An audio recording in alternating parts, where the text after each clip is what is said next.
Hi, you're welcome to another wonderful day, Monday. Monday in the month of September. Welcome to Ben Television, the channel that bridges the gap between the North and the South, the East and the West, between the African continent, the Caribbean, Europe, and around the world. Watching online at www.bentelevision.com. What are we talking about? Well, for those who have been following, you know what happened here in the United Kingdom. People are talking about independence, they're talking about yes, and they're talking about no.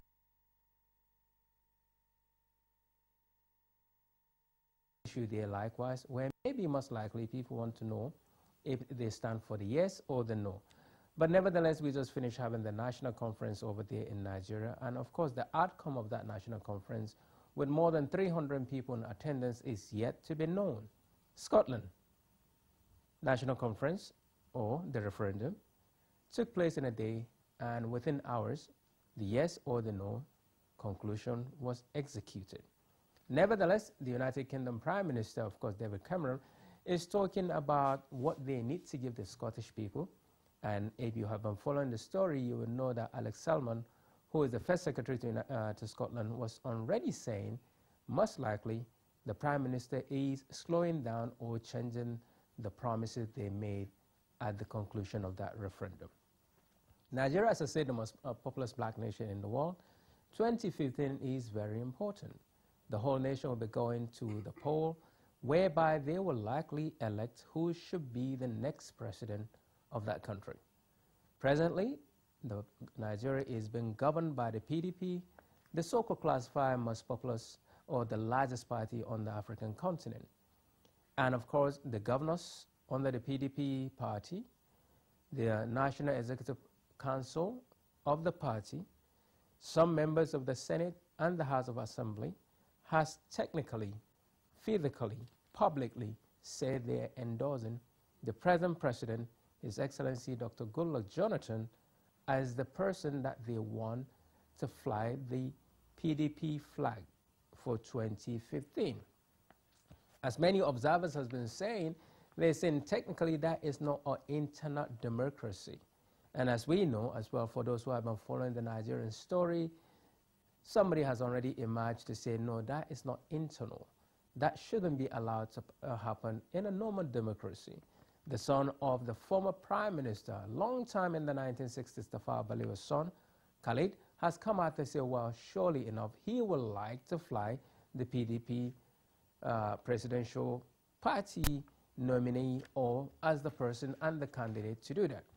But as we said, it's a time for even the opposition party as well, the so-called opposition party in Nigeria, the APC, to come forth to tell us what they are doing. Is an issue that we're going to have a conversation. We're going to talk about it. And in the studio presently, before actually we take on the interview with the former Vice President of the Federal Republic of Nigeria, His Excellency Alhaji Atiku, just a few days ago, spoke to Ben Television exclusively on his plan, his hope, and the belief of the APC. But as I said, before we take that interview, it is very important to introduce the people that will be in the studio with us, Mr. Ladi Vera-Cruz, who is a member of the APC UK Publicity Group, and Phillip, who is actually the APC Publicity Secretary. You guys are welcome to the studio.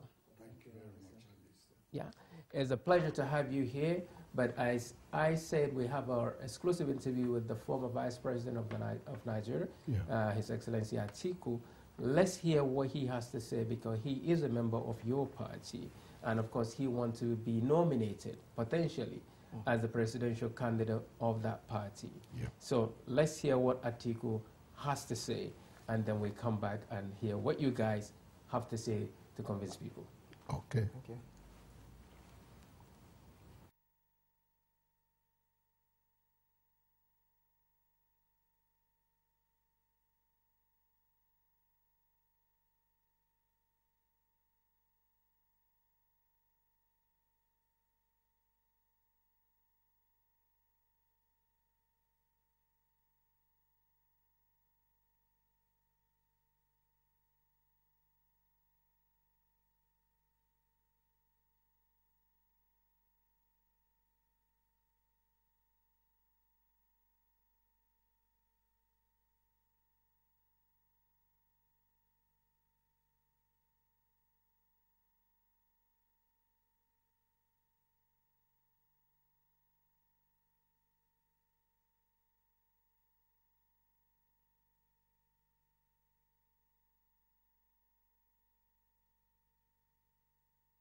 Hello, welcome to your program, Project Africa on Ben TV.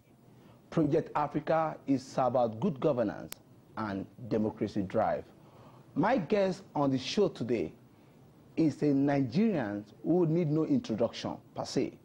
He's a Nigerian politician, a former vice president of this great country called Nigeria, and it's also a philanthropist.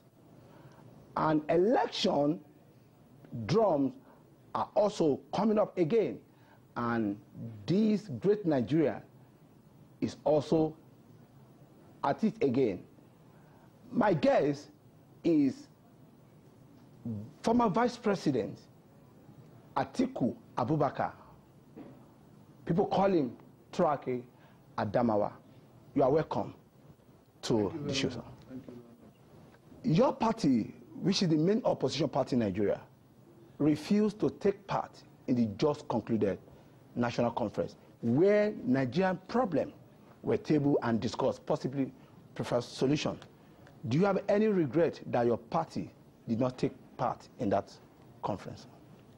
I don't think I have any regret that the party did not participate as a party, but there are many members of the party who actually participated on their individual basis. But even though the party did not send representatives, there is no regrets. I mean, it was a conference which produced not many new ideas, actually. The same ideas or resolutions that have been adopted in previous conferences are the same that eventually emerged. For instance, there is the debate over devolution of powers to the states and so on and so forth. So there are not actually new resolutions as such. And I think at appropriate time, the National Assembly, which has responsibility for constitutional amendments, will look at them. You were vice president for 8 years. Are you contested 2007 and 2011? Are you not tired of contesting? No, that's, the life of a politician, is a very exciting one. Yes, I contested in 2007. I ran for the president. But in 2011, I did not run because I did not even become a candidate. So I did not have the opportunity to contest. I think I want to correct you on that case. So in essence, you could say I ran once because I participated in the final polls. As I said, politics is exciting to politicians, and as long as they feel they are strong enough and they have something to contribute, and they are prepared to listen to their people, they can go on for as long as they want to. You are meant to declare your candidature come 24th of this month. What do you have in stock that is different?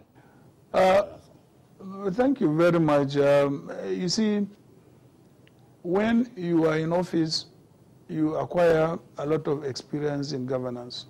When you are out of office, having interacted, with different sectors of the population, you have engaged them, you come to realize that there are so many things, that perhaps you did not have the opportunity to do.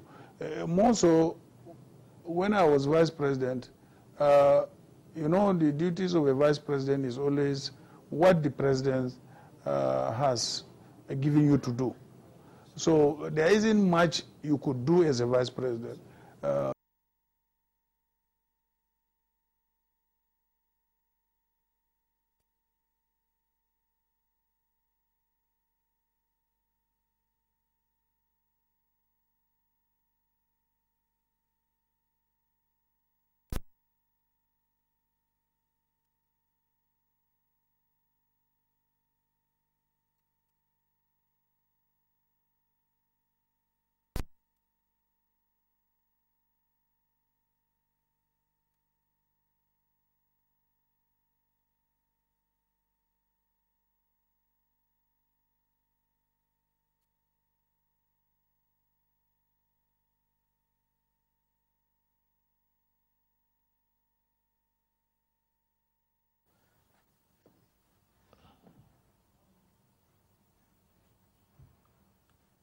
Sorry, we've been delayed there by technicalities, but of course we will continue with the interview. But as I said earlier, we have in the studio UK APC executive members.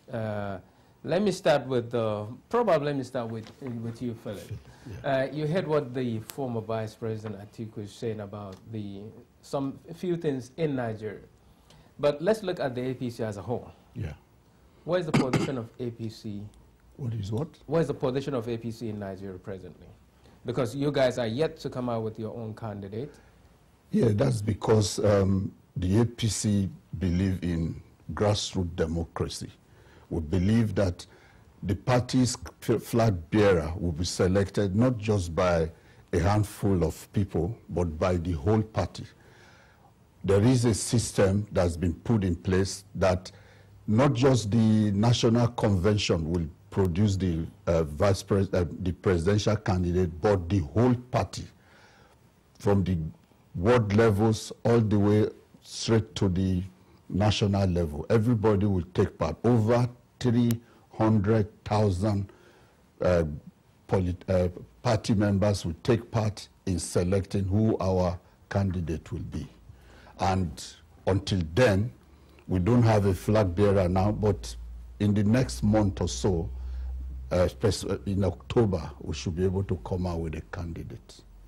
Do you think, Ladi, do you think that is possible? Phillip is talking about 300,000 people. How will you be able to execute it? Is that online nomination? Is it SMS? What method are you guys going to use to have 300,000 people? Like Phillip said, we are in the process of putting that together, and I think resources have been made available to make sure we meet that deadline. So I would say it's definitely possible, because it's very, very important, regardless of the infrastructural challenges we may have in getting certain things done in Nigeria, and that transcends into politics as well. It's important that we carry the people along the grassroots, because APC is a grassroots party, and therefore we place a lot of importance on the the masses being part of the process that produces our leaders. So we know we may have certain constraints, but we are definitely on course to make sure that happens. And in that way, everybody takes ownership of whoever emerges as the leader. And that is what APC is all about. So does that mean that out of the 300,000, or including the 300,000, there's a possibility of the National Executive Council of APC as well to nominate, or will you be using only that nomination method as the final? That's the final. That's the final. It's not going to be vetted by anybody else. It is the party's process of choosing their candidates that has been put in place. Will you, okay, so which means, technically speaking, is that if APC, like Atiku now, he wants to be considered as a presidential candidate. So all the candidates will be lined out, or will be put online? Not online. It's not online as such, you know. It will be... By state? Yes, state by state, word by word. They will, just like the old option A4, that we use for presidential elections during the SDP NRC days. This is the new version, option A4, that we will use to select our candidate. And every member of the party will be given the opportunity to have a say in it. Like I said, it's not going to be vetted thereafter. Every member of the party that wants to contest the election, they are free to put themselves forward. And as we speak now, we do not have a candidate as yet. So all of them, including the former vice president, they are free to, tell the party that they are interested in this position. Right. A lot of people in the early days were talking about APC probably presenting the same type of candidate, maybe North-North, Muslim, Christian, South-South. But based on what your national publicity secretary, Lai Mohammed, indicated some time ago when he was on Ben Television here, was the possibility, or actually the real presentation of North-South, Muslim, Christian combination. Did you think that would do your party any favor, or looking at it, the bigger picture, what do you think APC really need to do to down the tension of people not be able to come out with candidates, not just presidential candidates? It's rather unfortunate, you know, that the politics in Nigeria has descended to what it has descended to, which means certain things are now cut across religious lines. That's rather unfortunate, because I think it's important to bear in mind that, yes, you can be Christian, you can be Muslim, but it's about what the particular person, leader, candidate, or whoever the person may be, has to offer. But unfortunately, we've had a situation where we've been taken down the road of these issues being cut across religious lines. So we, in APC, you know, we definitely something that will be addressed, like the national publicity said. We haven't chosen the candidates yet. We're still yet to go to the primaries. We take on board everything every Nigerian is saying. That is the APC, being a grassroots party and a party for the people. We know there have been comments in the media. We know there have been opinions being given in various media outlets, and we are taking everything on board to make sure that whoever emerges will be a candidate or a person, because we have the governorship, we have the presidential, which is the main topic at the moment. But whoever emerges will be something the people can identify, and it's about what they want. Those who are clamoring for the Muslim or the northern, that is issues that we've taken over, and we will get to when the time comes to choose. Okay. Yeah, definitely, we're not concerned about what religion anybody profess or where they come from in Nigeria. We're looking for the best possible candidate. Once upon a time in Nigeria, the June 12 election, for example, adjudged the fairest in the country's annals.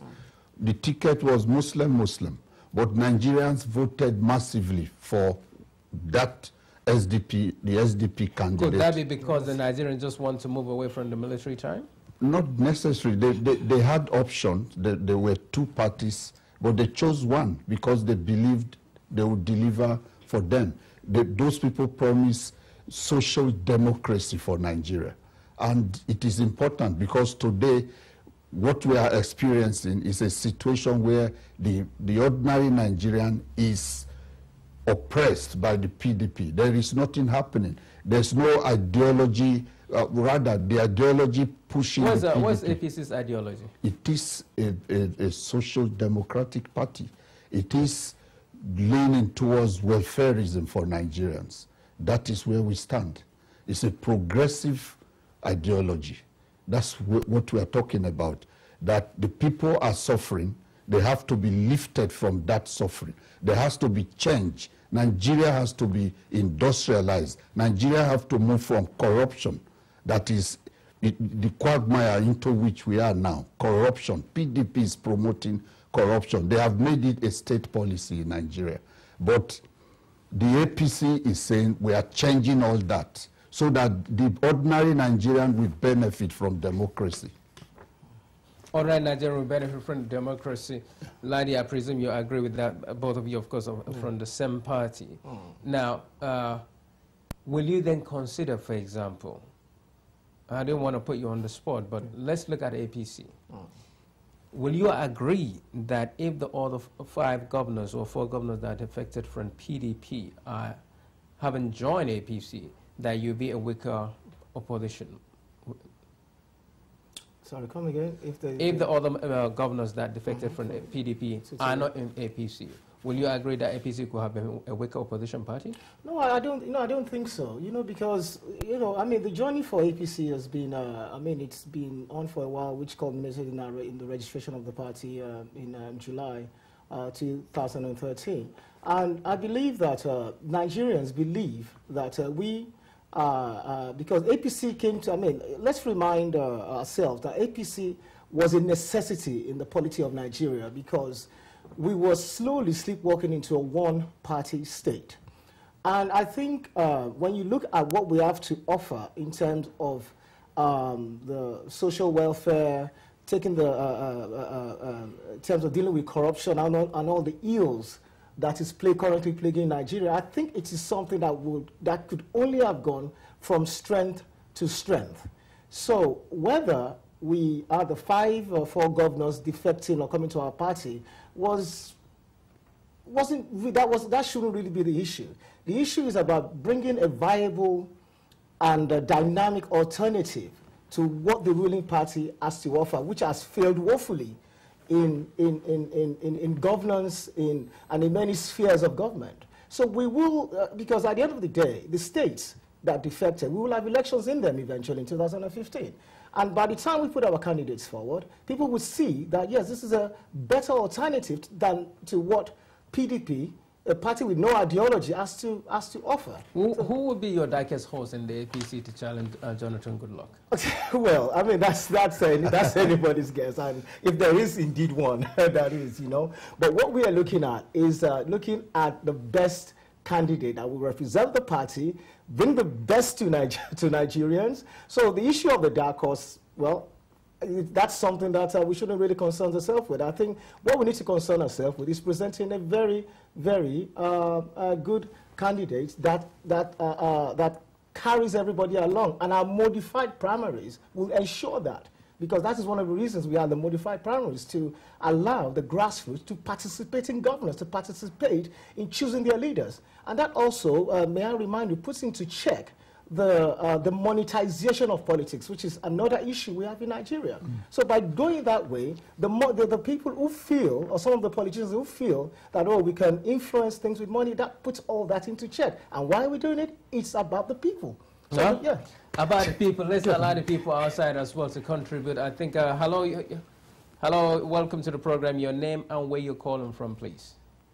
Hello, my name is Ayub. I'm calling from Northern England, but I'm originally from Tanzania. You're welcome to the program. Yeah, I'm sorry. Well, I'm a question for the panel there. Thanks for the information. But the question is, when you refer as one from a government, that is not about local politics, it's about also the international politics. Now, my county Tanzania supported Biafra, that is Nyerere, at the time, because they believed in what Biafra did at that time. Whether it's right or wrong, I don't know. But as a Tanzanian, well, an African, from the international level, what do I look for from this party you are going to form the government? Because I look at this party full of people who are disgruntled with Jonathan as the president, not even with PDP. What is it that they are offering to the new Nigerians with these challenges? And what is it they are offering to the international community? Thank you. Thank you very much, Mr. Ayub. We're discussing the APC, and you got his question right. I didn't quite get it. What is it that probably you guys are offering? Bear in mind that Jonathan is the president. I caught the last tail of his question. Well, that's obvious. Right now, President Jonathan, who is also the PDP candidate, is not offering anything. He cannot guarantee the security of lives and properties in Nigeria. He cannot reduce corruption. In fact, he has escalated it. Is that official? It's a fact. Corruption. Fact is different from official. Is that officially the corruption level in Nigeria has increased? Of course, when you find parastatals like NNPC, you know, doing away with 20 billion, what is that? That's corruption. When you find groups within that are pushing for Jonathan, campaigning when there's no campaign officially, that's corruption. All these are going on. The police is being used to harass opponents. All of that is corruption. Just before, I would like you to bear this in mind. Are you saying that, like, the event like pro-Jonathan groups are doing around the nation is against the electoral law in your country? It is. They are campaigning for him. And it's not allowed presently? No. INEC hasn't flagged up campaigns. Campaign timetable. Yeah. Okay, let's see the next caller. Hello, your name and where you're calling from, please. Hello, good morning. Morning, you're welcome to the program. Yeah, my name is Francis. Okay, Francis. I just want to ask that man there, APC. Thank you for coming to enlighten us about your, maybe you're planning us your campaign or what, I don't know. But one thing I know that, what is APC stand for, and the ideology of APC, you are not differentiated from PDP because they are all the same. We are seeing as the same. They are not standing out as an alternative to PDP. What are your manifesto? What are you going to do for Nigeria? Then the presidency, I have not seen anybody. If you want to win the presidency, you have to bring out a new brand, not those old cargo that are there. You will never win that presidency. Nobody could challenge. You want to say that you are trying to portray. They will never win. Don't just fight for it. Okay, Frank, before you go, let me ask you just a quick question. You said no need to recycle the old cargo. Yes. Can you give me one or two brand new cargos? You need new cargo, new one or old one you want me to name? Well, who will be your potential presidential candidate then? Let's put it that way. APC have to look for it. I'm not APC member, I'm not PDP member. No, you give me one or two names potentially that you think you will be happy with such a person to be the president of Nigeria. Out of 130 million in Nigeria, there are a lot. Give me two. It's easy to get. They are not even coming out. Give me two. Give me one. In APC or just... No. Anybody in Nigeria that you feel that person definitely can do it. My God, I'm not living in there. I don't want to mention any name for them. Yeah. Okay. Thank you very much. Let's put it back to like Ladi said before. Like Ladi said before, the choice of who is our presidential candidate in APC is left to the people. The APC members, from the ward level to the national level, they will pick the party in the modified program that we have, the modified primaries. They will all take part in it, and these people, the man who just called now is obviously jumping the gun about recycling old cargoes. We haven't come out with our candidate, so you cannot say we are bringing old cargoes or new cargo. At the end of the day, the party members will make their choice. And like we said earlier, and they can only elect from those who are available. You can't select, just like you said, they cannot. They will elect from the party. From the party of those who are available. Yeah, those who are, not all of them have come out. That's true. Some are coming out, some will still come out. Sure. And face the process. Good. Well, let me have another. Hello, your name and where you're calling from, please. Good morning. Morning. I call from Germany. My name is Mustafa. From Germany. Okay, you're welcome to the program. Yes, I'm coming to the question for Mr. Phillip. Please, I still want to back what you asked him before. Hello? Yeah, go on. Yeah, you asked him about what is the stance of APC party and the PDP. So what I want to ask him, that he said that APC is not corrupted party. What is Atiku doing in APC? Is he not a strong member of PDP before he started from PDP? Is he an agent who will serve Nigeria? This is my question this one. Please, can you answer me? I mean, Mr. Atiku. Yeah, but Atiku was in PDP before. He's in APC now. If he's in government, if he's the person that we will choose, he will work with the party's manifesto, which is very clear, which is about the progress of Nigeria. A manifesto that is clear-cut, to take care of the suffering Nigerians. It's a welfareist package. It is against corruption. It is for industrialization of Nigeria. It is for the security of Nigeria. Under an APC government, there wouldn't have been Boko Haram roaming free in the northeast of Nigeria and even bombing elsewhere, including in Abuja. That can happen in APC. Our commander-in-chief today, Goodluck Jonathan, has shown that he is not capable of running the army. The security of Nigeria has eluded him. Perhaps they, as a party, PDP, played up Boko Haram and armed them to the teeth to cause what they are doing. right now. That can happen in an APC government. So even if Atiku is our candidate, assuming he is, he would have to play by the rules of the party, a progressive party, the All Progressive Congress. No, APC. All Progressive Congress, the major opposition party in Nigeria. Let's take another caller. Hello, your name and where you're calling from, please. Yeah, good morning. My name is Adi from Birmingham. Okay, Adi, you're welcome to the program. Yeah, morning, sir. What I want to say to the APC representative is this: they need to take this to their party. Thank you. Their presidential candidate eventually emerge as Muslim candidate, it will spell doom to APC, because when one of the APC member was talking about during the LDP and NRC, then Nigerians want the military to go away, so they don't care like what the Dr. Alistair said.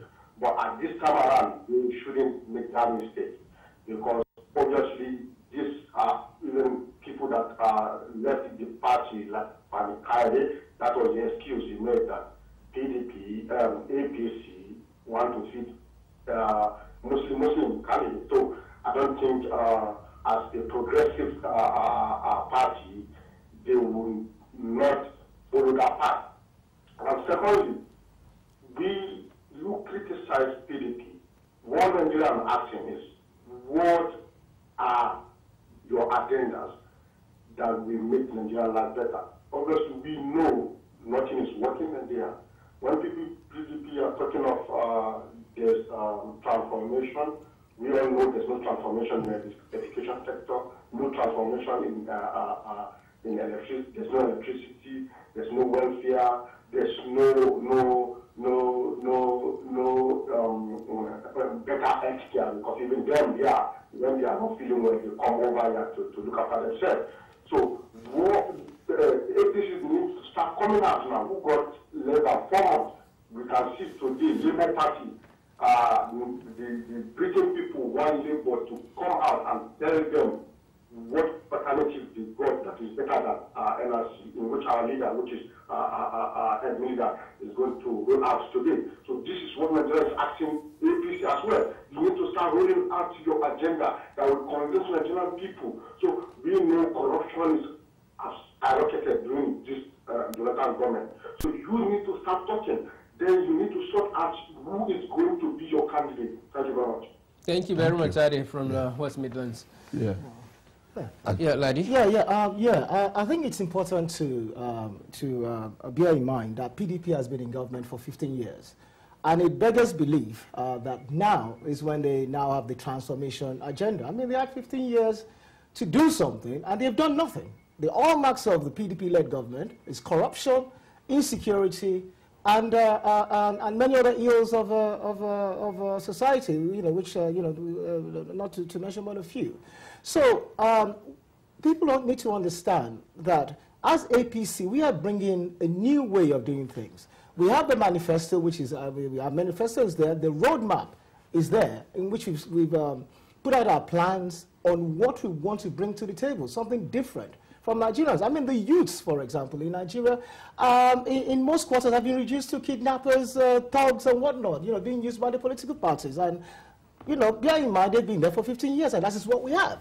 Now, going back to what one of the... Well, you say in 15 years there has not been development in Nigeria. There has been development. There has been some development in Nigeria, but there's not enough, because you can point to some tacit, and I say tacit, programs that have been implemented, you understand. But what we are saying is giving the Nigerians the full package, the whole package, not bits and drabs here when you want to, because you get into situations sometimes when election days come, they quickly tie a few roads and do a few things. That's not what we're talking about. We are talking about delivering something for Nigerians that can take them from generations beyond. Our youth, for example, that is the currency of the entity called Nigeria. And where are we when it comes to our youths? You know, so these are some of the things we are trying to address. And if I can just touch on briefly about this old bag and no old bag issue, first and foremost, APC hasn't chosen its presidential candidate yet. So I think it's immature to say we are using, or there's going to be an old bag or a new bag or whatever. But whatever the case may be, we have elders in the party who are custodians of experience, knowledge on Nigerian politics, which are also needed to guide the youth, the coming youth, because we as a party will give the youth a chance. But in so doing, the elders of the party are there to tutelage the youth. So it's not that, okay, he's there or he's come, you know, it's not about that at all. It's not about that. It's not about the old, not right, about the old let me hear our next caller. Hello, your name and where you're calling from, please. Yeah, hello, good morning, Mr. Alistair. Good morning. Yeah, this is Manuel from Ireland. Okay, you're welcome to the program, sir. Yeah. I just want to make a little query on to those your guests here. I just want to ask, don't they think that APC is in a total verge of collapsing, taking into consideration European member parliament accusing them of funding Boko Haram and called for a probe? Besides that, the two senior people in APC, one, Atiku Abubakar, according to the information from the U.S. Embassy, received money from Al-Qaeda to destabilize the south of the country. And the recent defection of Femi Kayode was as a result of that, as a result of their clear Islamic agenda and sympathies with Boko Haram that made him to decline. With all this happening, don't you think the world today has terrorism and such a high-profile politician in Nigeria has been attributed or called to have a tie with such? Don't you think it's very important for them to step down pending on the probe from European Parliament? Thank you. Yeah. I've heard the man. It is very clear. The APC have said it time and time again. We've repudiated this, you know, accusation. The APC has nothing to do with Boko Haram. The APC is neither Islamic nor a Christian party. For God's sake, the chairman of APC is a Christian, Chief John Odijo Oyegu. So we're not about Christian or Muslim. We are about liberating Nigerians and giving them the true benefit of democracy. Now, Goodluck Jonathan himself said it with his own mouth, that his government have Boko Haram in the armed forces, in the security agencies, in his cabinet. He said it on the 8th of July, 2012. Ali Modu Sharif has been named by an employee or a consultant hired by Jonathan himself, Dr. Stephen Davis, an Australian. That Sharif, former Borno State governor, is a major financier of Boko Haram. He is a man who obnobs with Jonathan all the time. He was even in his delegation to see Idris Deby of Chad, the president of Chad. He was even given security cover to fly to use Maiduguri airport that has not been used by any other person for months.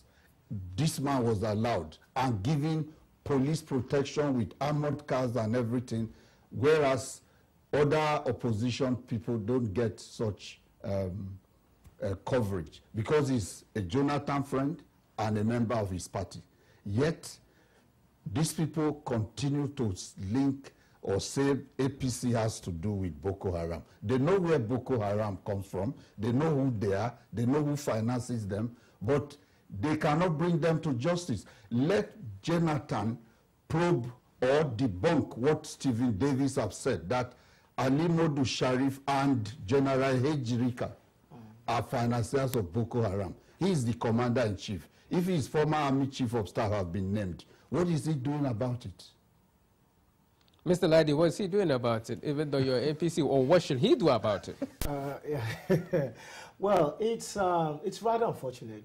First and foremost, you know, the APC as a party abhors every form of violence, terrorist activities and whatnot, and it would not be tolerated in the party. There's been a lot of talk about the APC being linked to Boko Haram, but I think we live in a globalized world, and information travels in seconds. If anybody has this evidence of us being part of Boko Haram, let them come out with the evidence. You know, we have judicial processes to deal with these people. We have, like Phillip said, there are the president himself, the commander-in-chief, has admitted that there are Boko Haram members in his cabinet, in his security apparatus all over the place. What has he done about it? There's a lot he can do about it. If he instigates the investigations, for example, the international community will come in and support whatever the president is doing, but he chooses to do nothing. Rather, he goes on a frolicking with an alleged Boko Haram sponsor. That's not the way to do things. That's not the way to put to say to people you're serious about dealing with Boko Haram, and that's why we would say if they are not the supporter of Boko Haram, then who is? Because you have an alleged Boko Haram sponsor in your midst who's gone to Chad with the president. We have the former military chief, Jerika, who was also mentioned. What have they done about it? Okay, let me actually take this call. Hello. Okay. Hello, good morning, Alistair. How you doing? Very well. Where are you calling from, please? I'm calling from Nottingham. Okay, you're welcome to the program. And to your guests as well. Hello. Okay. And I just want to make a very observation from the guy who is on student time. He said something about APC would have eradicated Boko Haram, or would have, if APC is in power, there's nothing like Boko Haram. I want to be very, very clear here. Terrorism is terrorism all over the world. If it is terrorism that made America to suffer one of their greatest loss in human lives in the September 11 attack, it is terrorism that affected the United Kingdom in 2005. It is terrorism that is in Syria. It's terrorism that is in Saudi Arabia. It is terrorism that is in Chechnya in Russia. Terrorism is terrorism. It has nothing to do with APC being the antidote to terrorism. I think you need to speak a little bit on that and don't glorify APC as a superhuman that they can solve the problem of the world. Terrorism has come to stay with us. And terrorism is something that affects everybody, both man, woman, girl, boy, child, APC, PDP, whatever. I'm not a party affiliate of anybody. But you need to make sure that you don't glorify your party, that with APC is in power, that Jonathan is not doing anything about terrorism. Make sure you moderate that statement, because your party is watching. Probably somebody needs to call you to order on that statement. You cannot eradicate terrorism as an individual. It has come to stay with the world. And I said to you, please, give government kudos. Today we have even for information that Shikari might be even there. And Nigerian soldiers are making advances. They are human beings. They have children. They have wives. They have family members that sacrifice for the unity of the country. And they are the armed forces of the Federal Republic of Nigeria. In America, even in the time of Vietnam War, every American was supporting the American soldiers. Even in Iraq, when they suffered their casualties, they were patriotic, saying our soldiers are doing well. Let's pray for our hero. Let's gather our support. All we hear is Jonathan cannot do. Is Jonathan the guy who's going to fight in the street of Maiduguri? We need to be very clear on these things. Otherwise, we begin to see the sympathy that people are tagging APC. Remove yourself from those comments, because it doesn't give you any credibility among Nigerians. This is a war that didn't start with Jonathan. It was not there in 2003. Doug, just 1 minute. Let me get them to respond. Phillip. Yeah, what I said and what the APC is saying is very clear. Now, it is true, terrorism is everywhere now, right? But look at how the Boko Haram thing started. It's about youth unemployment. It's about poverty. It's about all these things. I'm saying that the APC will deal with youth disenchantment with what's happening. It's going to empower the youth. It's going to make sure people are educated. It's going to make sure that poverty is truly engaged and eradicated. These are the areas that is, you know, raising this ugly head of terrorism. So will you then agree with him that terrorism cannot be? It can be contained. Since the 9/11, every time they rear up their ugly head in America or even here in Britain, they have been, the security services have been engaging them and, you know, arresting them, trying them, jailing some of them. That's what we expect the government in Nigeria to do. The army, we've not condemned what the army is doing. The army, they are fighting a beautiful, a strong thing. We are actually asking that the army should be more well-armed. They should be supported. You can't send people to the front without adequate warfare materials. That's what the Nigerian army is doing right now. They should arm them better. They should give them more moral boosting. You know, those are the things we're saying. We not anyway say Jonathan didn't bring them, but he hasn't dealt with them. That's what we are saying. He has not dealt with them properly. They have treated them with kid gloves. Yeah, Ladi. Yeah, just briefly, and I think it's important for Nigerians to know that even though Jonathan didn't create the problem, he hasn't really done enough to curtail it. For example, okay, we need honesty on all spheres of government. Because we know that our security spending for 2014 was about 7.1 billion or so. I mean, where is the money going to?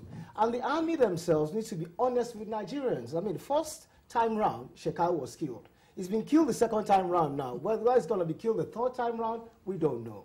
So it's very, very important that we understand that what APC is saying is that we are providing an enabling environment for our security services, for the military, and everyone else involved in checkmating terrorism in Nigeria, enabling them properly and then making them accountable.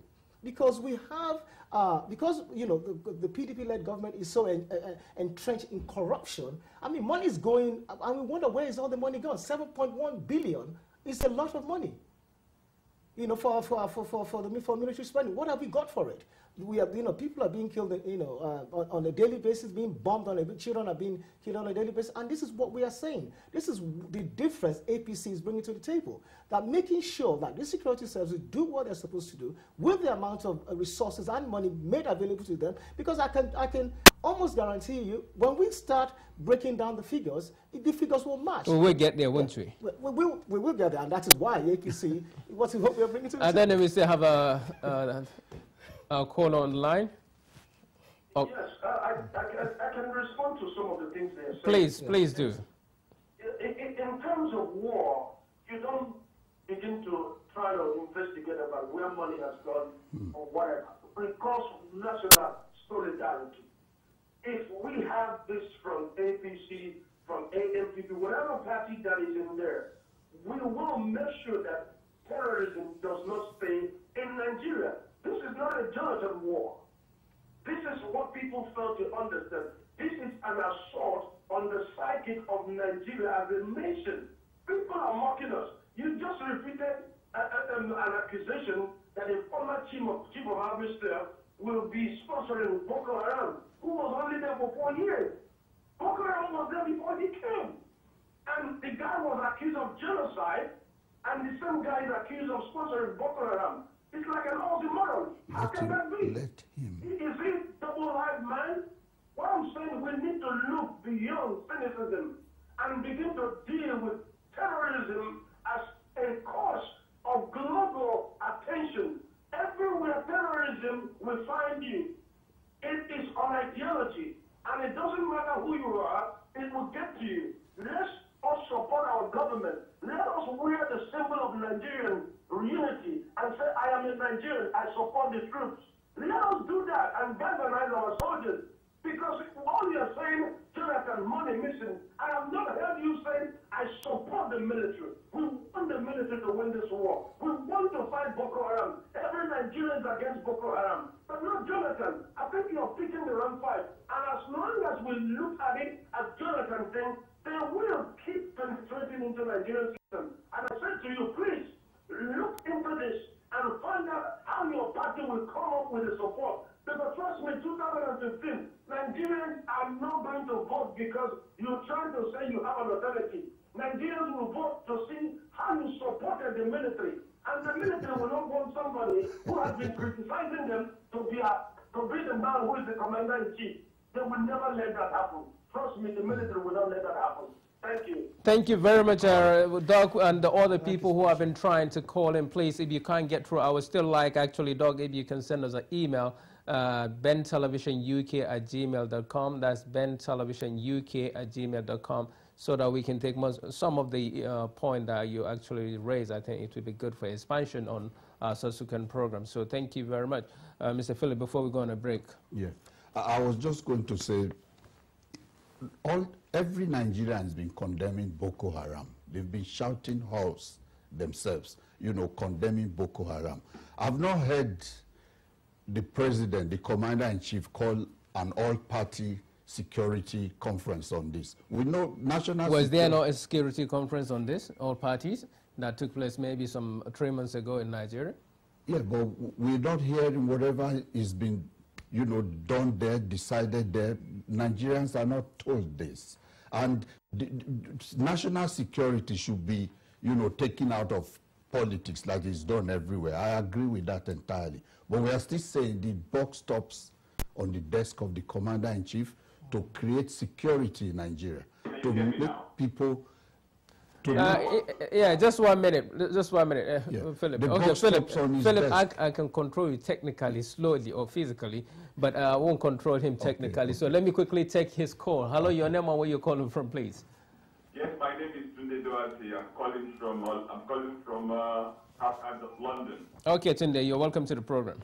Thank you very much. My response is to the last caller who was talking about Boko Haram. That terrorism is everywhere. Yes, we agree that terrorism is everywhere, but in Nigeria, Boko Haram is a man-made kind of terrorism to terrorize the citizens. If you look at the history of Boko Haram, it generated from the bringing together of the youth of that particular area during the electoral process.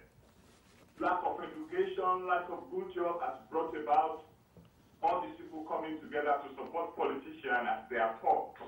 That was the genesis, and the man that started sponsoring them was Alimo the Sheriff. Okay, Tunde. At the end of the day, he was unable to control them, and these people grow haywire. Tunde. Look at the Nigerian budget, especially the budget on security. The Ministry of Defense has taken the large crunch of Nigerian budget every year. What has happened to it? What has happened to the arms and ammunition that are being sold or given to the so-called Boko Haram? We have the incident of a commander who was harassed by his fellow soldiers for selling arms, for giving arms and ammunition to terrorists. What happened? And now they want to kill those 12 soldiers who are actually asking for their rights. I want my fellow callers, to look critically into those things that he was talking about, and look at the word terrorism on the large facet of it. The word terrorism is caused by the so-called ISIS, Ebola, and whatever. It has nothing to do with the Boko Haram in Nigeria. Rather, Boko Haram in Nigeria just graduated from what they are to a super normal kind of a civilian terrorist within the Nigerian context. And I believe that it's more of political than the normal thing we are talking about. Thank you very much. Thank you very much, Tunde. Tunde is definitely saying something new, but actually I wanted to pick him on before. Tunde, are you still there? Yes, I'm here. Okay, just quickly, you're Nigerian? Yes. And you have stayed in Nigeria? Yes. Now, you know when people come from back home and then they come to greet you, and you're entitled to give them money to go back or something like that. Have you done that before? Yes. Okay, I'm just trying to be, because what my directors have told me before is based on this kind of analogy, whereby people come to visit uncle and brothers and distant relative or the elders in the community who now constantly give you food, especially in the northern part where people keep coming and you keep giving, or governors, commissioners, people keep coming and keep giving them something. Now, if somebody among the people you have been feeding end up becoming violent, does that mean that you're sponsoring them, that you are their sponsor? Alistair, yes.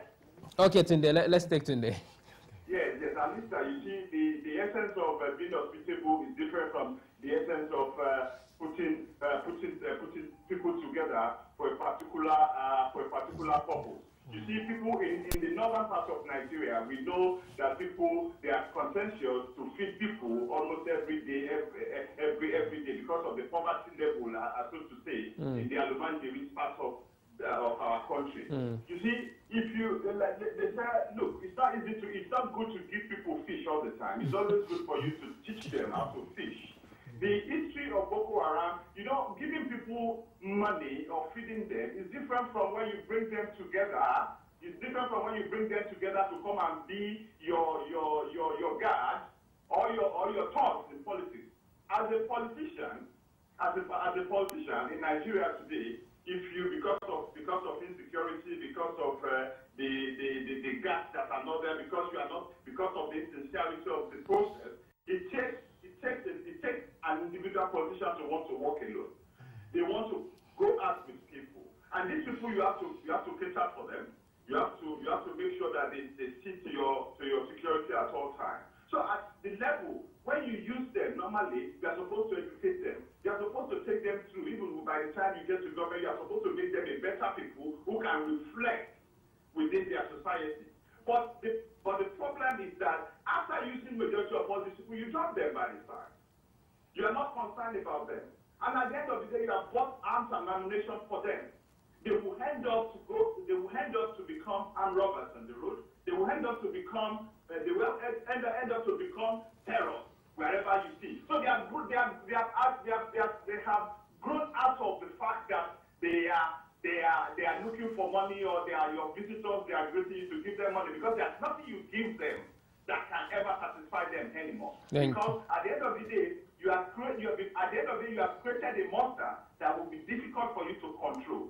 So as a typical Nigerian, as an African man, we are so hospitable to our people. We help our people, we give them education.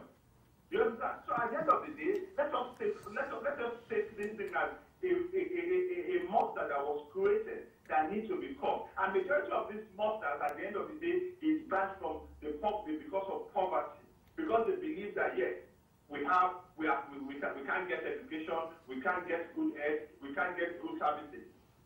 Well, thank you very much, Mr. Tunde Dohati. Thanks for your contribution. Valid point, Phillip and Ladi, from his own personal view. Yes. And to add to that is also the fact that if you're hospitable to people and any of them become unruly, the onus is on you to make sure these people are dealt with within the framework of the law, even within your immediate environment. Without the police and everything, there's normally the village or town, they have communal settings where they can discipline people. You, their leader, you that they are coming to see, you are supposed to be the one to first of all make sure they conform to the law. But when you now bring them together, you arm them, and you let them loose onto society, you are committing that terrorism. You are actually aiding and abetting it. And in most cases, when they fall into the law, on the wrong side of the law, some of these politicians bail them out. Some politicians bail them out. My last caller. Hello? Hello. Hi. Yes. Name and where you're calling from, please. Hello, is that Cindy? Okay. Well, I think we'll go on a short break. And then when we come back, we'll continue talking about the most populous black nation in the world, Nigeria. I think I'll just take this caller, and then we go on a break. Hello, your name and where you're calling from, please. Yeah, hello, my name is Nabike, welcome to the program. Yes, thank you very much. I've been listening to the APC supporters. In fact, the APC executives. Okay, executives. Yes. Sorry about that. They claim that they are going to do something new in Nigeria. And when you look at the APC state, you find out that there's nothing new they've done in their member state. If you check the last the result of YX that was published, I took a look at all these APC states that trying to compare with their APC counterparts. And I found out that APC states, they haven't done much in terms of education, which I still see as the bedrock of any development. Look at Yobe came last. And you look at other APC states and Farage, Sokoto, rest of them, where they are. Now, you look at Ekiti, that was once the pride of the Western region.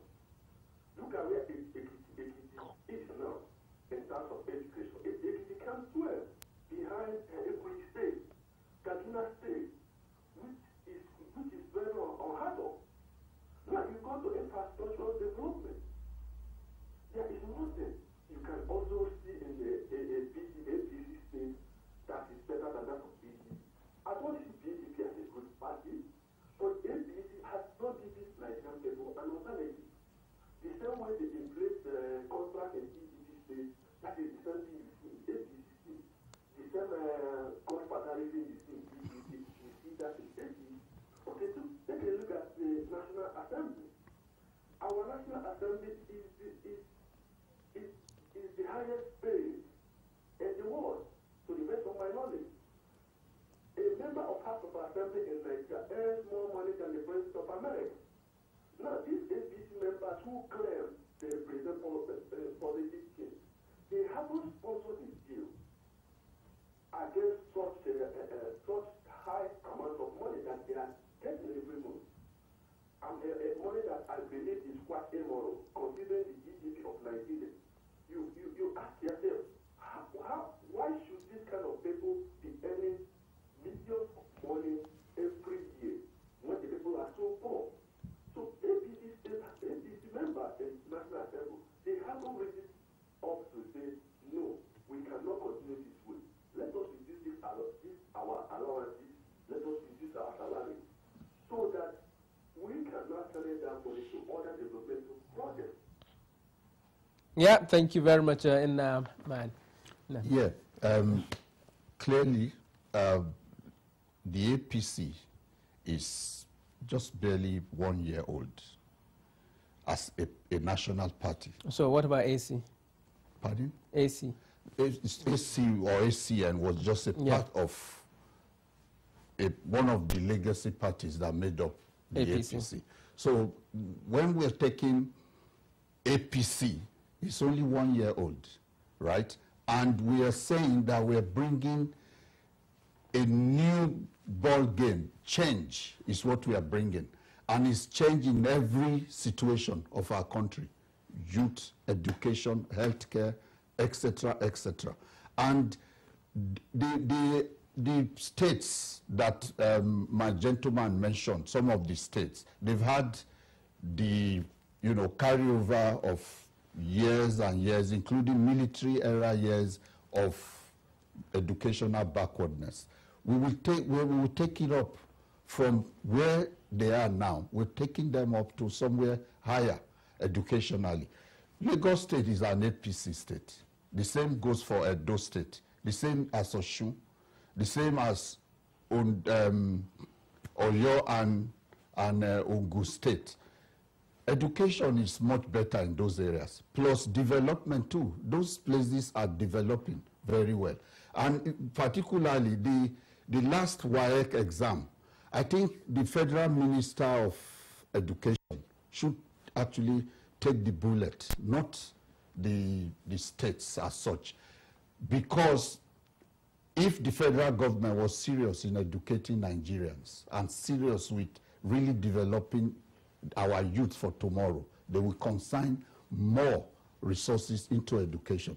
The general failing of education in the country is not it will not be tolerated under APC government. We will take it up higher than it is now. Well, we're going to go on a short break, and then when we come back, we will see how more they're going to do to take it higher. You're watching Ben Television, www.bentelevision.com, online and on StarTime Network across Nigeria, and of course here in Europe, especially in the United Kingdom, on channel 182 Sky, which is the first ethnic African TV channel number that you will come across when you are on the Sky platform. So stay with us. We'll go on a short break, and when we come back, we continue on the policies and Nigeria as a nation.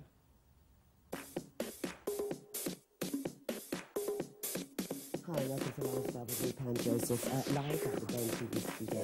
We've got lots of things to say, Mr. McIntosh. How are you doing, Squire? Very well. How about yourself? Well, don't I look well? I can look her up now. Do you see what I mean? So this is brilliant about this book. Joe Campbell of Global Sport in Colour. How are you doing, my man? What's this background? Well, what is this? It's been that kind of week, you know. I'm kung fu fighting out here. We know that he's lost mixed martial arts. But good old Tottenham studios at Ben TV.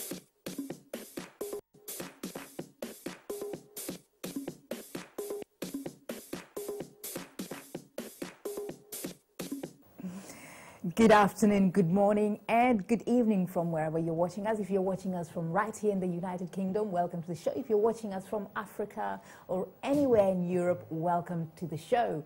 Give us a call, agree or disagree. The number to call, 0208-808-0693. Thank you for staying tuned. In the studio, I have with me, as usual, our own ambassador plenipotentiary, Priscilla Mwipo. Priscilla, you're welcome to the program. I also have Otumba Bode Oseni onto the program, one who gives us much information from the northern part of Nigeria, Nathaniel Iyako. You're welcome.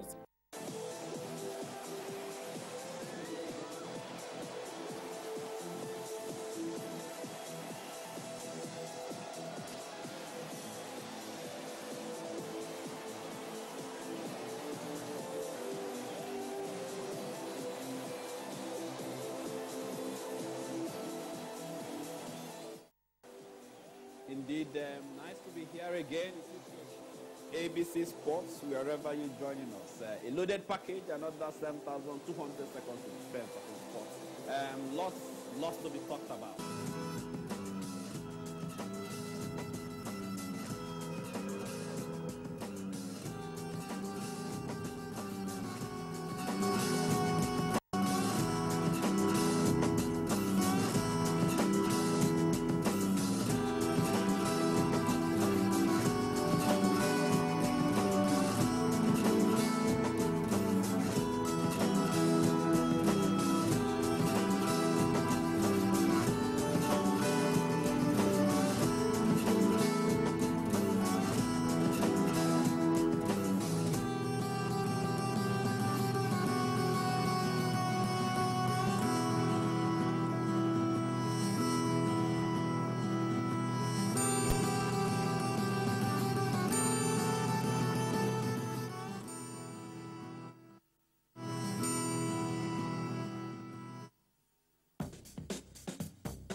From politics to economy, business, technology, the totality of what makes man is what we bring to you here on this sponge.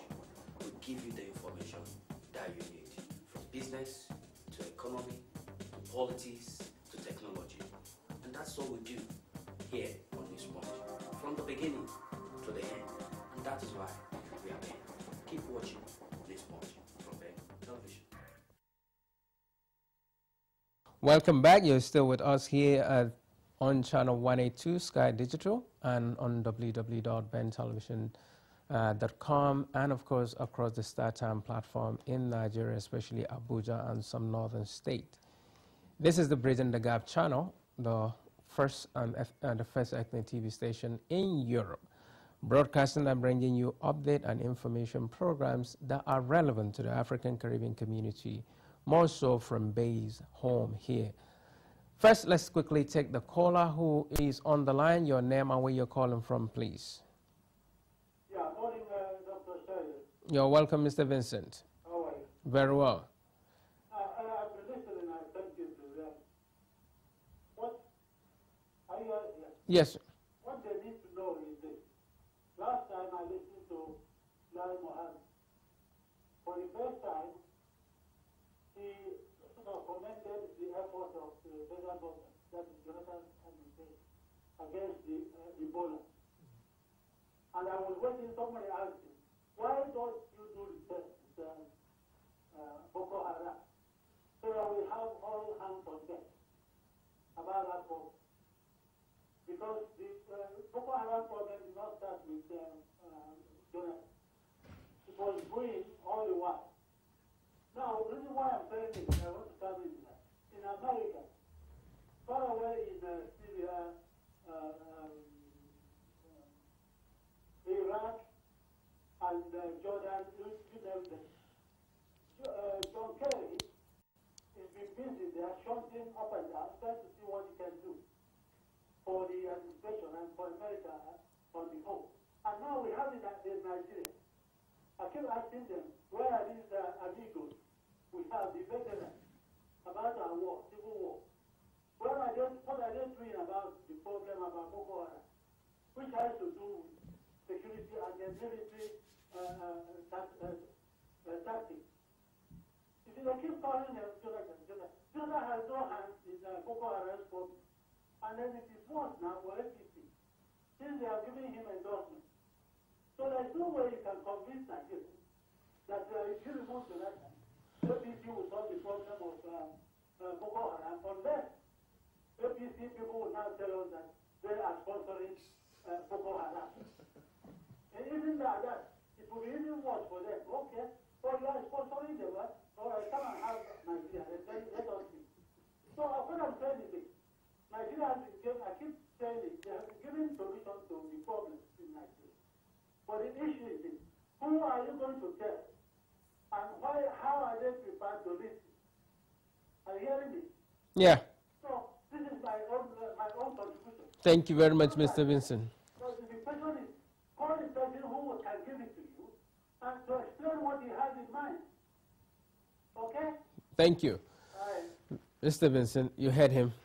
Whoever the APC pick as the presidential candidate, what we are saying really is that if it were an APC president we have on seat now as the commander-in-chief of the Nigerian army, in charge of all the security apparatus, they will be doing a more effective job than what is happening now.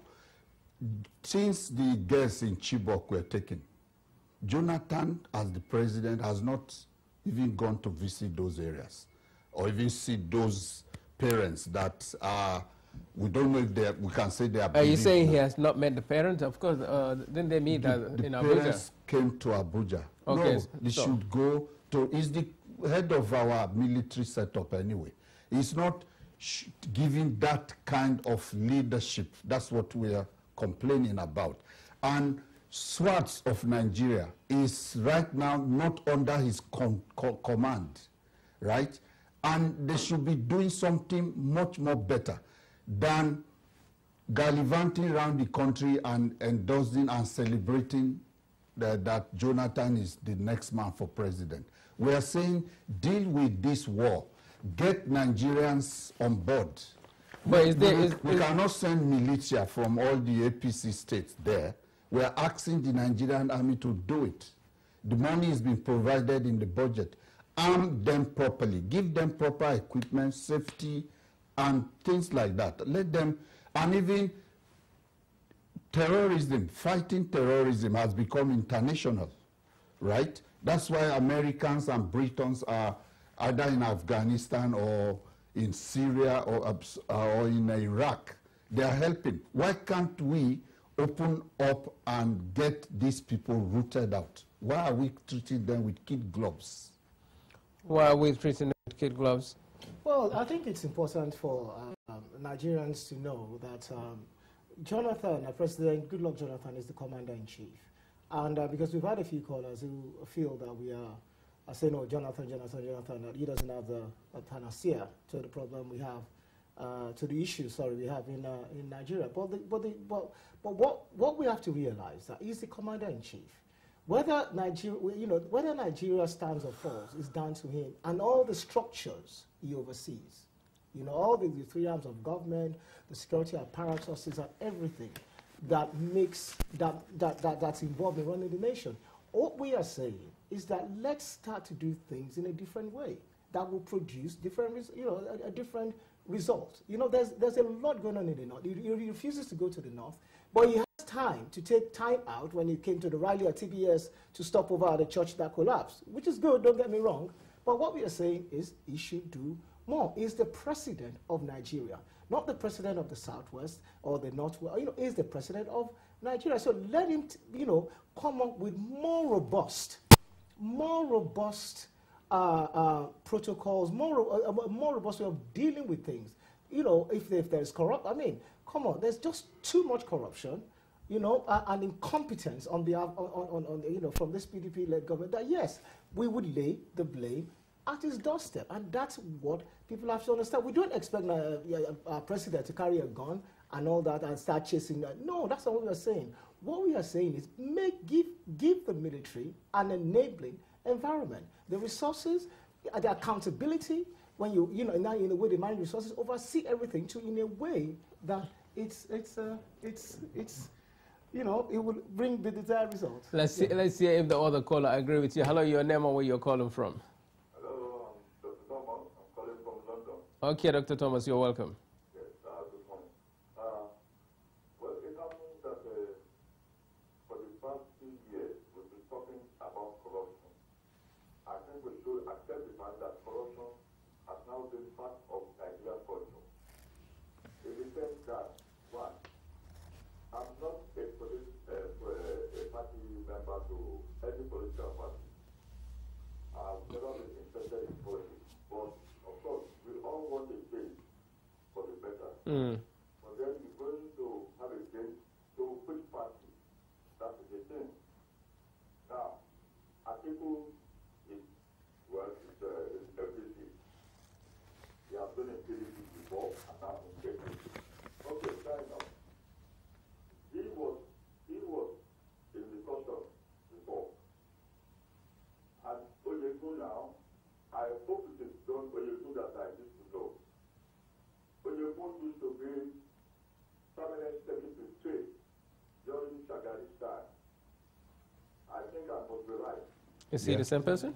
Yes. And he went on, he became a governor, and eventually he left the place. Then he became a running mate to Shakarao. Same.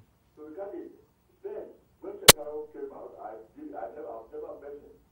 I had sympathy for him. But the moment he mentioned his running mate to be done, I said, well, something must be wrong somewhere. I mean, this thing has been going on for years. To talk about corruption. I think in APC. Now, let's look at it this way. There was this trouble with Halliburton. Atiku was alleged to be involved in Halliburton case. And Atiku, Obasanjo, Babangida, Prisia, Soyode, Sonepon, they were all involved. And then, all of a sudden, the head of state said, it is a no-go area for heaven's sake. What kind of government is this? What kind of government is this? What do you mean no-go area? We've just seen election at Scotland, and it went smoothly. That's democracy to the highest order. We should try and emulate what we learn from Europe or America or the Western world. Thank you. That's my contribution. Thank you very much, Dr. Thomas in London. Clearly, the APC does not condone corruption of any kind, not even of its own members. We don't tolerate corruption.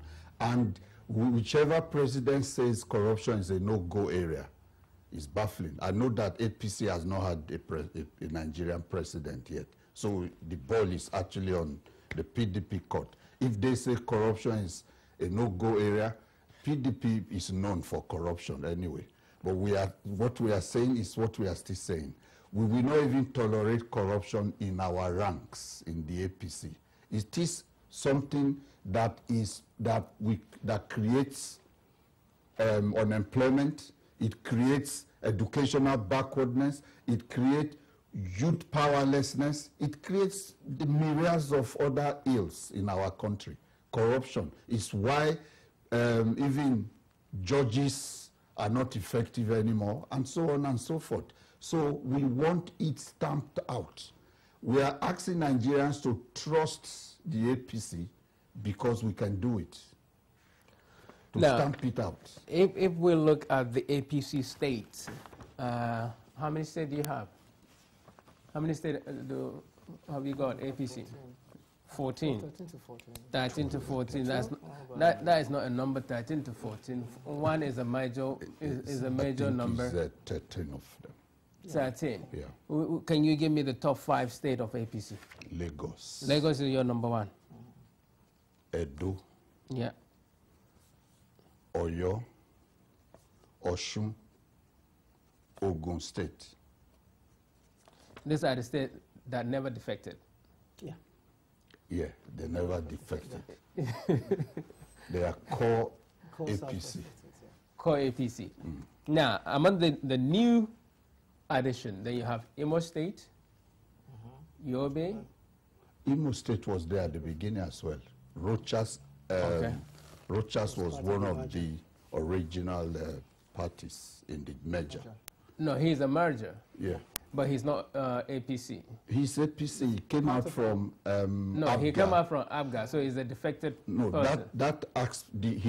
His own followers in Abga was recognized to join APC from the beginning. But he's not APC state from the beginning.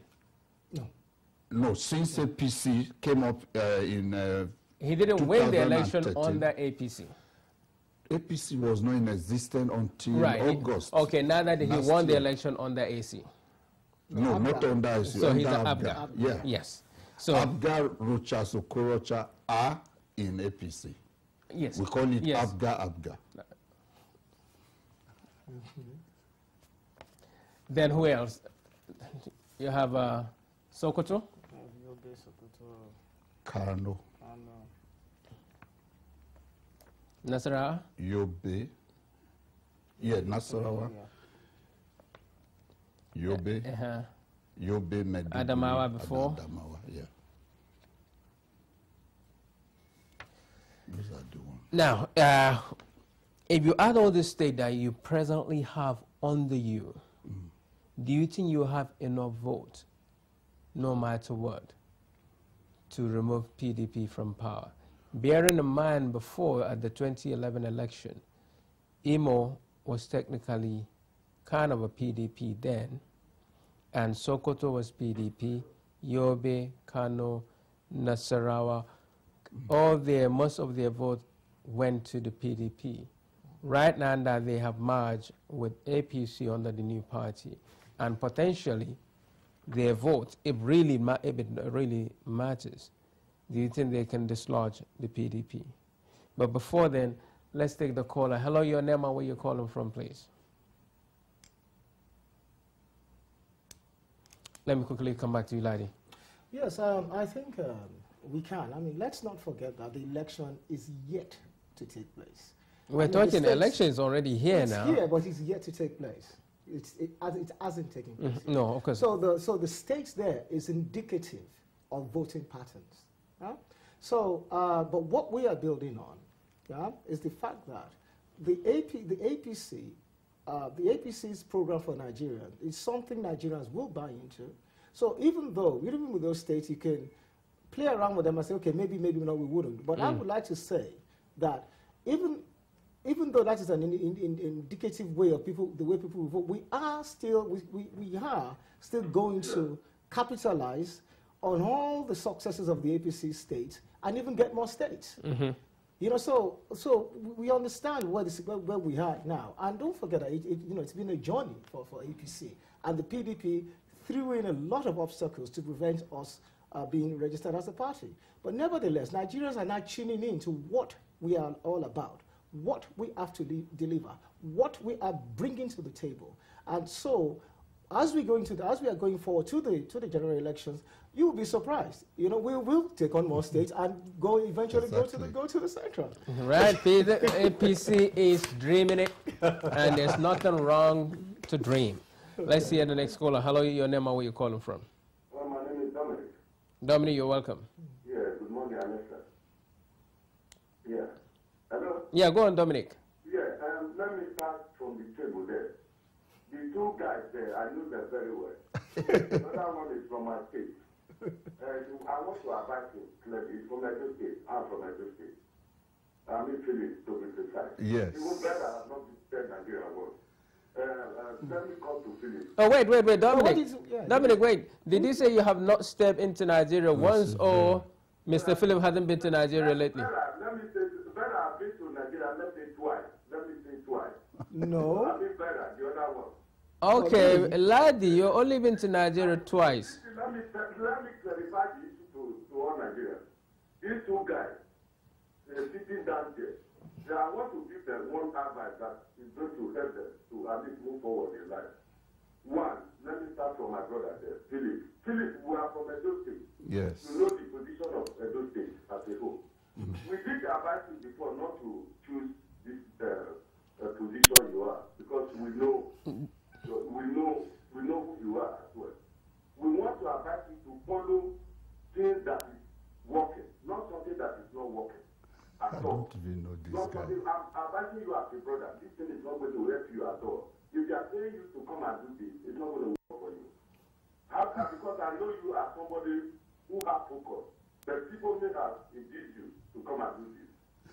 And the people you are supporting, there's no headway. They don't have head. They don't have leaders. As now we are talking, they don't have who's leading them. The two leaders are the top. Three Mogopa people who are the top. They are still fighting each other. They are not getting clarity. They are not getting to where they are going to. And you keep mentioning Jonathan. This is not fair. Let me start from Oyego. Oyego in Edo State. You know in Sabah, he said follow who no road. That was what he used in making Sabah before he became a governor. Oyego had all our money under the bed. That was where we recovered the money. Then Oyego begged that he will not pressure to enter into politics, that we should forgive him. Having forgiven, Oyego went ahead again and began to observe with this kind of people again. Another. That was how the OSR person who we know that is reasonable enough to have held that position. But when the person look at it, that position is not good, that the evil hands are not totally in one pocket. He decided to take a battle. That's the person of Tommy. So now we are talking of Lagos. Lagos has been told up front by Tinubu. Let me clarify the word. Tinubu has told Lagos up front, up to 16 years up front. In Lekki side, where we have double lane, I don't have a city for Fashola, because Fashola is somewhat, because I have to be objective. Fashola is focused. He ever remains focused. He has suffocated Fashola. He didn't allow Fashola to move forward. All the tax we are paying there, because I have to take over over there. It's been converted into his pocket. When I saw a house that was built by Tinubu, I thought this was the house of Nigeria. They said it's owned by one person, and that is only one arm of it. Then if you go back again, I'm taking the one after the other.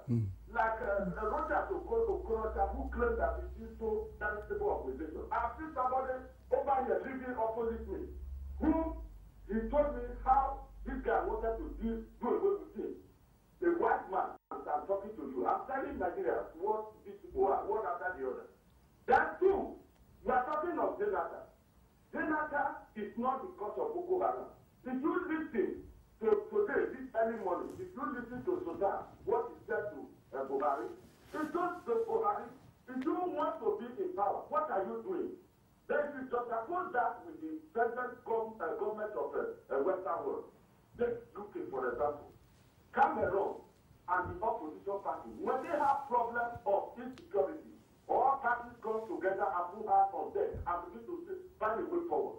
Neither you people begin to do that. Instead, you now begin to take a party and begin to look for one penny and one cover that we are going to eat. That is not going to help you. If you do that, Boko Haram certainly will recruit.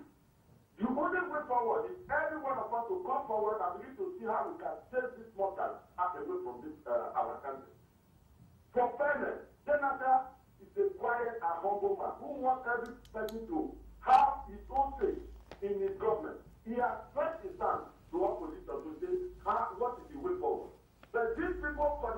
that they don't know anything. They don't know what they will put as an opposition. They now begin to use force. You can't use force to chase him out. As I'm talking now, the entire transformation agenda that has been set by non-governmental people are not backing it up. And to tell you that they are not selective. They are equally still mentioning personal, those who have done well in deputy, to say these are the good people of Nigeria. Then what we are trying to do in a nutshell is to gather people who are reasonable to move this country forward. Not people who are hungry, people who cannot pay their bills. We now come there and begin to launch Jonathan. Jonathan has done well. When Jonathan was there, can you come to air and begin to talk? When Obasanjo was there, we take you out.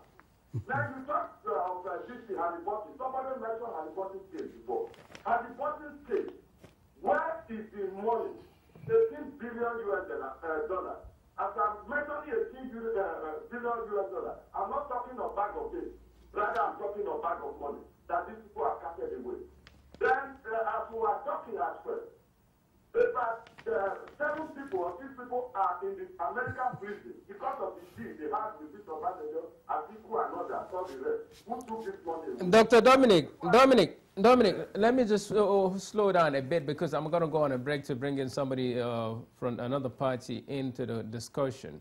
What I want to find out, you mentioned OBJ, Atiku, Halliburton. When did the Halliburton incidents occur? What year was that? Hello, do I have Dominic? No. Yeah, what year did that happen? The Halliburton. That was when Obasanjo was in the government. Okay, which party was that? Yeah, we are trying to look at the credibility of individuals now. Rather, if you see what I'm trying to do, I won't say whether PDP or APC. Because you see, when I was trying to give credit to Bachelor as well, you are trying to take individuals. Right.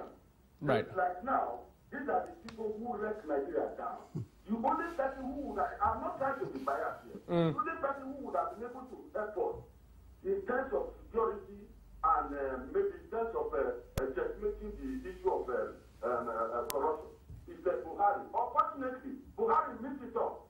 You understand? Okay, Dominic. Hello, Dominic. It's going to come and Dominic. Dominic. Hello, Dominic. Dominic, can you hear me? Yeah. Please, I'm going to go on a break now, but before I let you go, give me 2 names of potential person or people that you would like to see leading Nigeria. The 2 potential people I want to see. First of all, Alistair, after Jonathan, I would like to see you there as well, because we are here to back you up. Why not by the home? Right. We're talking of people.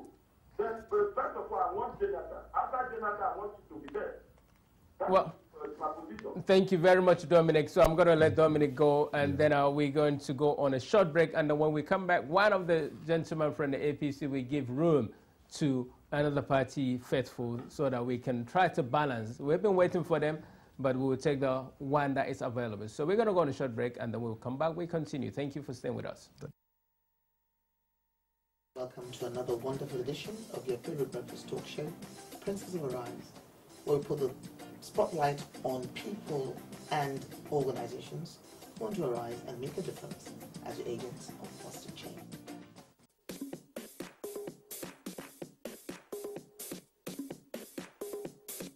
Hi, welcome to Lifestyle with me, Pam Joseph, live at the Ben TV studio. We've got lots of things to say, Mr. McIntosh. How are you doing, Squire? Very well. How about yourself? Well, don't I look well? You can look her up now. Do you see what I mean? So this is brilliant about this book. Joe Campbell of Global Sport in Colour. How are you doing, my man? What's this about country? Well, what is this? It's been that kind of week, you know. I'm kung fu fighting out here.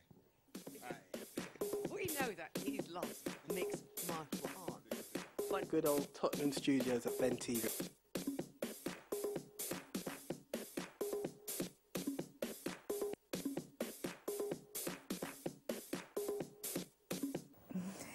Good afternoon, good morning, and good evening from wherever you're watching us. If you're watching us from right here in the United Kingdom, welcome to the show. If you're watching us from Africa, Thank you. You're still watching us here at Ben Television, the largest and the first ethnic TV station in Europe, broadcasting to you for the last decade, bringing information and things that are very important from the grassroots through to the middle route and to the top route. Who are the top route? Well, we broadcast here and we broadcast globally as well at www.bentelevision.com in Nigeria on the StarTime platform. So thank you for staying with us. We have Mr. Godson Azu, who is a sympathizer, and of course, actually, he holds an office on the one of the pro-Jonathan groups. So, Mr. Godson, you're welcome to the program. Thank you very much. Now, before we go back to you guys and panelists, let me take the caller who's on the line. Hello, you're welcome to the program, and your name. Good morning, Dr. Alistair. You're welcome, sir. It's a pity. I would like Dr. Azu to say something before I wanted to ask my question. Just like the last caller, you know, when we discussed with the party on fire, I mean, what they call it, beer panel. That is the way the last caller was just talking about Nigeria. And that is not what we want here. What we are talking about is how to move Nigeria forward. I get my point. Yes, I'm with you. Godson is there. I've said it before, it can die because of PDP.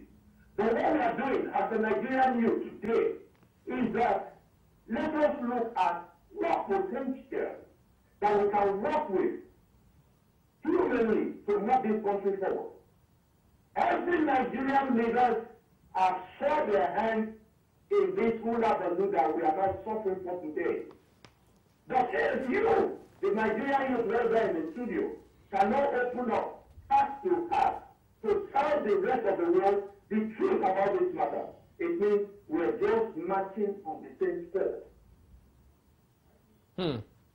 Mr. Godson Azu, welcome. Thank you very much. Hopefully you've been following the program, just like our last caller indicated that actually he will have preferred you say something, but he has made a valid contribution as well, talking about which way forward for Nigeria. Not just the blame game, which way forward? I think the way forward, like just the last caller have said, is we need a Nigeria that has leaders, that has a trust in what they say and what they believe in, that people will actually stick onto and follow them because of what they believe and what they stand for. That's what politics is all about. A leader must have a trust, and that trust must be what your followers believe in.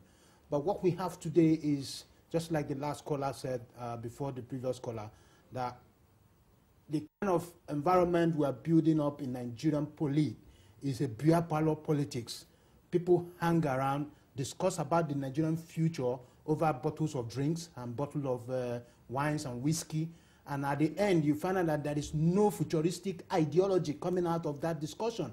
All they're looking for is just how to make their name relevant within the society and how to get into power and loot and loot. I mean, I went through some historic background, and I find out that the art of looting Nigerian resources did not just start today. It started as far back as during Zik and Awolowo time in the 50s, and it has continued. When will our present generation begin to understand that this age-long disease has to be cured, well, and has to be cured?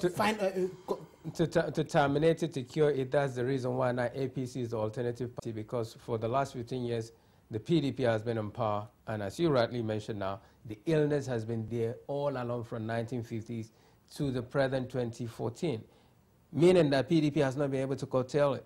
Is that a time now for the opposition to go in? I mean, we all believed that, with all due respect to Mr. President, Dr. Goodluck Ebele. Let's put Mr. President aside. PDP, party to party.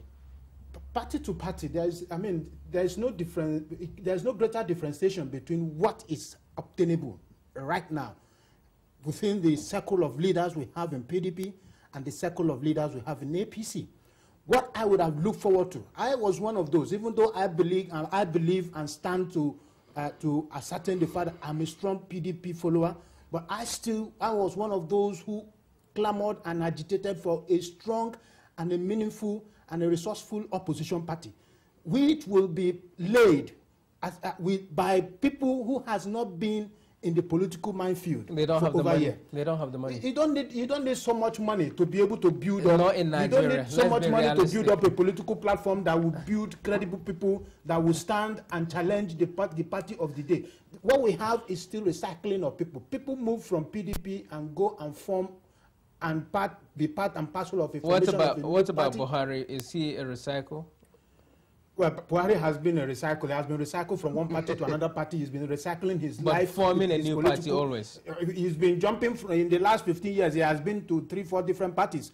So also people like Tinubu, they have reformed parties and reformed names and changed names. Are they not they've not found the true direction. They've not upgrading the party. Upgrading the party, because I'm just trying to. Well, you are using a British English here, but the fact is that they are just changing that's the fact. Coloring names. Yes, Mr. That's Phillip. the fact. Like AD, you know, was upgraded to AC, still the same elements, and then some other new elements joined, and it became ACN. And from there, it has also reached out for the first time in the history of Nigeria to other political entities with, well, similar ideological leaning to collapse into one, APC. So it's not really different parties as such, but, you know, like the word you use, upgrading and refashioning their focus. You know, that's what is there now. And I do agree with Godson, you know, about this corruption thing and the way we should be dealing with it. For me, corruption is the moral equivalent of war, and we should deal with it as such. We shouldn't treat it with kid gloves. We should seriously tackle it. Even the institutions like EFCC, ICPC that are there are not enabled enough to, and the Nigerian police force, they are not enabled enough to tackle it. That is why we are saying they should be given the political will and leadership. And that should come from Aso Rock, from the seat of the federal government, because they oversee at least 60% of Nigeria's national resources, the coffers, they control it. And it is from there we are seeing the largest flight of our Commonwealth. We want to be able to, you know, put a cap on that. All parties should draw a line on the sand and say, from here forward, no more corruption. No more corruption. Mr. Godson, has the INEC declared or officially flag off campaign and rallies in Nigeria now? To my knowledge, there has not been any formal declaration of political campaigns and rallying in Nigeria. And I believe that at the moment there is no political party that is carrying out any form of campaigns or rallies. Because reason why I asked that question is Mr. Phillip earlier mentioned about all the pro-Jonathan group, which all of them have in attendance governors, which is then official because the governors are there and ministers are there and secretaries of the federal government are in attendance. It means precisely they're using the taxpayers' money to do that. And if they're not, then they're using the taxpayers' time, which means the hours that they're spending to attend this event, rather than officially engaging and working for the Nigerian government. Why are they in this? Why are they at this? I do disagree with that. Right. I do disagree with that in the sense that a campaign organization can set up a platform to campaign for whoever they want to campaign for, to lure somebody to come into public notice to run for a political position. It's different from a political party running a campaign. And an organization can set up a campaign structure. Everybody that has interest in it can join, whether you're a minister, whether you're a governor, if you want. Is that during office hours? If you believe in what that organization is doing. During office hours? No, I mean, they are not there. Weekends are not office hours in Nigeria. Remember, Saturdays are not. Saturdays are official off day for everybody in Nigeria, whether you work in government or private sector. True. What you do on Saturday does True. not have anything to do with anybody. You are not paid for it, and nobody asks you for any penny for it. So for anybody to attend any event, send by invitation, because you have to prove why they are there. If I'm there because I'm given an invitation to attend the program, I have no choice. It's my choice personally to say I will not go, I will go by invitation. So these people were invited by invitations, and they are there by invitations. Let me take my last caller. Hello, you're welcome to the program. Your name, please. Hello, good morning. Morning. My name is Dennis. Okay, Dennis, where are you calling from? I'm calling from London. You're welcome. I mean, your program today is really interesting. I don't know if you could recall. There was a time we met. I told you we discussed this Nigerian issue about opposition. I told you that we don't have opposition party in Nigeria, and that is the way it stands today. Let me just make it briefly. I know you're about to round up. Tell me, look at the gladiators today in Nigeria in the opposition party. What example are they laying? I was reading some article about Atiku. I'm so ashamed of Atiku. What more? I mean, what example is he going to lay down for the future generation?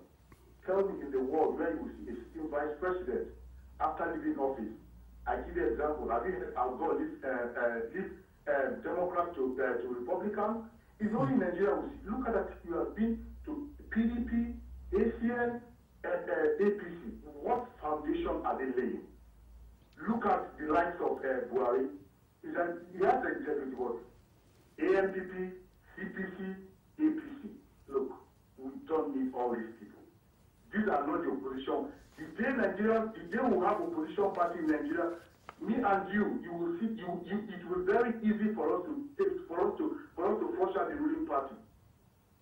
Dennis, Mr. Dennis. He's gone. Oh, because I wanted to ask Mr. Dennis his own potential candidate. Oh, okay. You're right. Philip, you heard what Dennis says. Yeah. Other recycle, no opposition party in Nigeria. But Clearly. should we technically, for example, say, for example, we have completely taken away APC? Nigeria will end up becoming one-party state. You can't wish APC away. No, APC, I mean, for example. No, that example is not even a good example. Right. Because the APC is here to stay. And it is a credible opposition. In fact, it's the main one in Nigeria. Okay. Your 30 seconds. Yes, so we are here to make a difference. We want to industrialize Nigeria. We want to fight corruption. We want to empower our youths, our women. We want to, raise the bar for education. We want to transform this country in a meaningful way. Not any person who builds roads and things like that and say that's what he's campaigning on.